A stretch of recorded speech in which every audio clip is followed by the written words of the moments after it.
بسم اللہ الرحمن الرحیم۔ السلام علیکم ورحمۃ اللہ وبرکاتہ۔ دوستو، آج ہم آپ کو حضرت سلطان صلاح الدین ایوبی رحمۃ اللہ علیہ کا ایک دلچسپ واقعہ سنائیں گے۔ ایسے ہی خوبصورت واقعات سننے کے لیے ہمارے چینل کو سبسکرائب کریں اور ویڈیو کو دوستوں کے ساتھ شیئر ضرور کریں، اور دوستو ایک پیارا سا لائک بھی ضرور کریں۔ دوستو، اگر کسی گھر میں کوئی بچہ دانائی اور حکمت کی بات کرتا ہے تو رشتہ دار سن کر یہی کہتے ہیں کہ اس کا باپ بڑا ہی ذہین ہوگا، اور جب کبھی کوئی بہادر دلیر دور حکمران کسی سلطنت پر مامور ہو جائے، تاریخ لکھتی ہے کہ ہر طاقتور اور کامیاب سلطان کے پیچھے بڑے بڑے بزرگوں اور اولیاء کرام کا ہاتھ ہوتا ہے۔ اور اسی طرح دین اسلام کے بہت بڑے مجاہد اور سچے عاشق رسول سلطان صلاح الدین ایوبی رحمۃ اللہ علیہ کی اتنی بڑی فتوحات اور بیت المقدس کی فتح کے پیچھے بزرگان دین اور اولیاء کرام موجود تھے، جو وقت سے پہلے سلطان صلاح الدین ایوبی رحمۃ اللہ علیہ کو اللہ تعالیٰ کی مدد سے ان خطرات سے آگاہ کرتے تھے، اور سلطان صلاح الدین ایوبی رحمۃ اللہ علیہ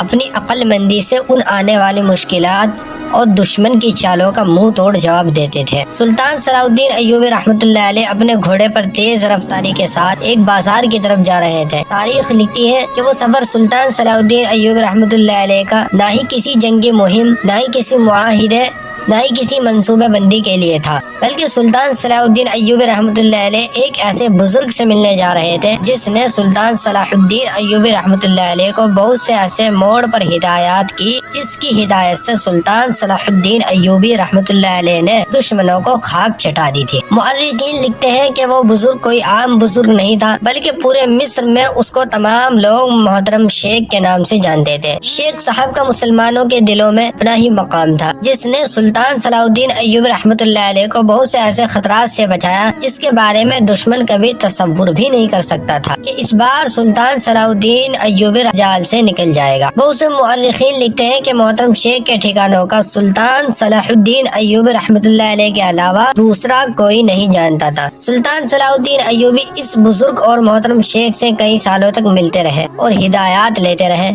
لیکن اس بات کا پتہ سلطان کے سب سے قریبی اور وفادار ساتھیوں کو بھی نہیں تھا۔ جب تک سلطان نے خود اپنے ساتھیوں کو اس بارے میں نہیں بتایا، سلطان صلاح الدین ایوبی رحمۃ اللہ علیہ بازار میں گئے، اپنے گھوڑے کو ایک طرف باندھنے کے بعد ایک دکان کے اندر داخل ہوئے اور بہت دیر تک بھی واپس نہ آئے۔ وہ دکان شکل سے ایک عام کمہار کی دکان لگتی تھی، اس میں مٹی کے برتن پڑے ہوئے تھے۔ ایک نوجوان لڑکی سلطان کو اندر لے گئی تھی۔ حقیقتاً اس دکان کے پیچھے تہہ خانہ موجود تھا جس کے اندر ایک سفید داڑھی والا بزرگ تھا۔ سلطان نے اس کے ہاتھوں کو بوسہ دیا تھا۔ اس کی بیٹی باہر برتن بازار میں فروخت کرتی اور وہ بزرگ برتن بنا کر اپنی بیٹی کو دیتا تھا، لیکن کوئی نہیں جانتا تھا کہ اس دکان کے پیچھے ایک تہہ خانہ ہے جس میں وہ بزرگ رہتے ہیں۔ در حقیقت وہ بزرگ شیخ محترم تھے جس سے سلطان صلاح الدین ایوبی رحمۃ اللہ علیہ ملنے کے لیے آئے تھے۔ محترم شیخ اپنی اصلی پہچان کے ساتھ سالوں بعد چند لمحوں کے لیے سامنے آتے اور پھر نظر سے غائب ہو جاتے۔ محترم شیخ صرف سلطان صلاح الدین ایوبی رحمۃ اللہ علیہ سے ملاقات کرتے تھے۔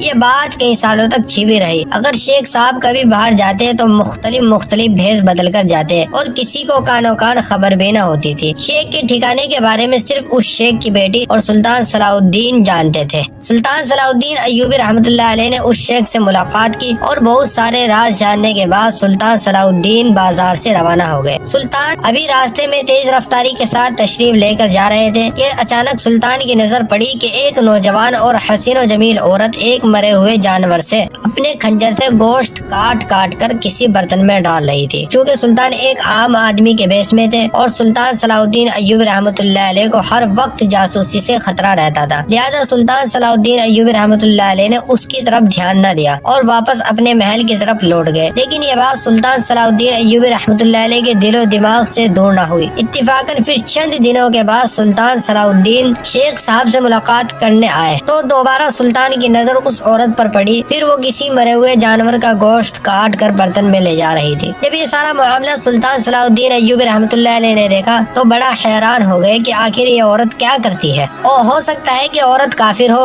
اور یہ گوشت کاٹ کر شاید بازار میں فروخت کرتی ہو یا شاید گھر لے جا کر بچوں کو کھلاتی ہو۔ پھر سلطان نے سوچا کہ اگر یہ قصاب ہوتی تو یہ مرے ہوئے جانور کا گوشت کبھی نہ کاٹ کر لے جاتی، لہذا اس کے پیچھے کوئی راز ہوگا۔